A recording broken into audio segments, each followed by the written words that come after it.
Salut à tous, j'espère que tout le monde va bien. On se retrouve aujourd'hui pour la market update sur BTC et le Forex.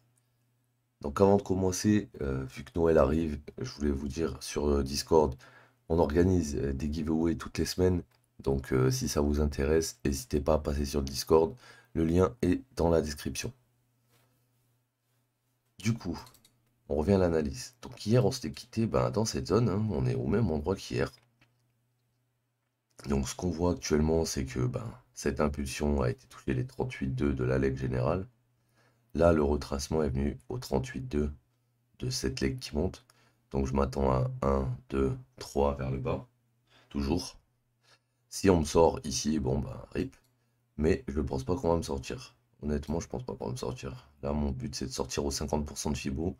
Et mon but ultime, ce serait de relongue dans cette zone si le marché il tient.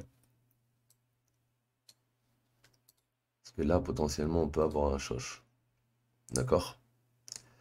Donc ce qu'on va faire, c'est que là, pour le moment, au niveau de BTC, il n'y a pas grand-chose à faire, mais vous pouvez quand même mettre une alerte aux alentours des 16 915, 16 950. Pourquoi? Parce que ici, là, cette mèche, elle est venue prendre cette liquidité, mais si jamais, là, on est descendu en 3 qui nous forme une A, ensuite on remonte en 3 qui nous forme une B, et ensuite on redescend pour faire la C, ça forme ma B.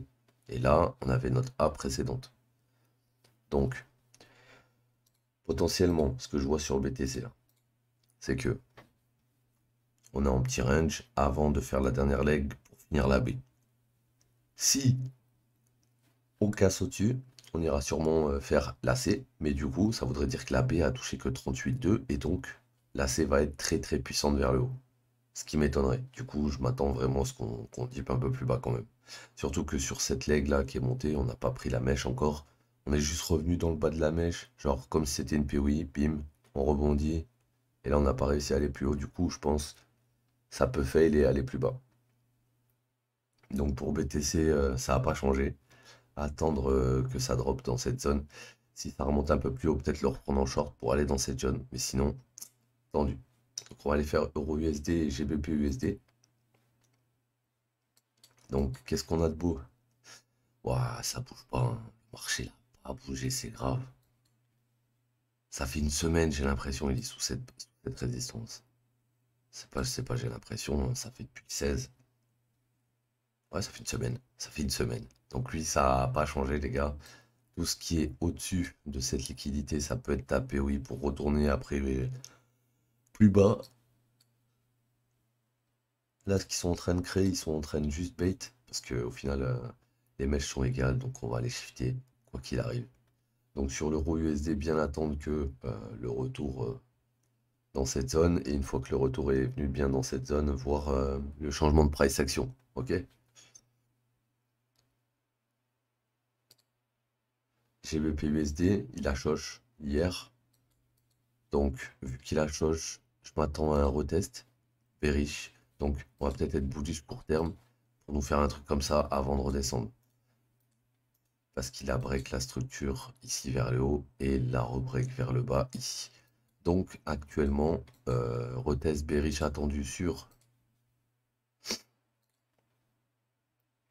Euro USD, GBP USD. Je vais mettre une alerte ici aussi. Pourquoi? Parce que c'est les 61,8, il y aura sûrement un scalp à jouer dans cette zone.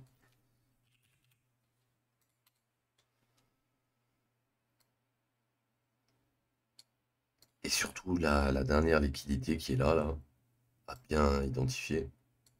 Si on passe au-dessus, on va sûrement après tout ravaler. Donc voilà, il y avait quoi que j'avais vu qui était pas mal, le GBP AUD aussi, regardez, voilà, c'était le range qu'on avait tracé depuis le 5 décembre. Donc on a fait des allers-retours dans tous les sens. Là, tu vois quoi? Qu'est-ce qui s'est passé au final? Bah, il s'est passé que toute cette leg là, c'est une seule leg, et que là, on est venu chasser la liquidité interne. Donc, on est au 61,8 actuellement. Je pense que là, il y a des gens qui ont du short. Pourquoi? Parce que on est passé sous les lots de coche, d'accord, ça, il n'y a pas de souci. Mais le problème, c'est qu'ils ont shorté n'importe où. Ils ont shorté n'importe où, ils ont shorté ici parce que c'est les 61,8 et du coup le range il n'a pas été retest encore, donc des 61,8 on pourrait venir retest le range avant de descendre plus bas ou alors tout ravaler et aller plus haut. En attendant, lui, il y a une structure qui monte, elle est bullish, le mouvement il a commencé là. Et ouais, non, on est toujours bullish sur la structure, c'est juste que ça a break dans le range.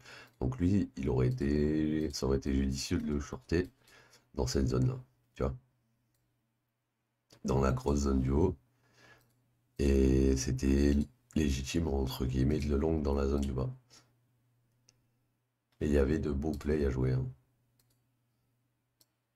Ouais, ouais, ouais, ouais. Donc voilà les mecs, c'était la Market Update d'aujourd'hui. On se dit à demain, on fera un petit récap de tout ça. Donc n'oubliez pas de passer sur Discord pour tout ce qui est challenge et tout ce qui est giveaway les gars. Vous serez pas déçus. Et puis ben moi je vais vous dire à demain l'équipe. Prenez soin de vous et à demain. Ciao tout le monde.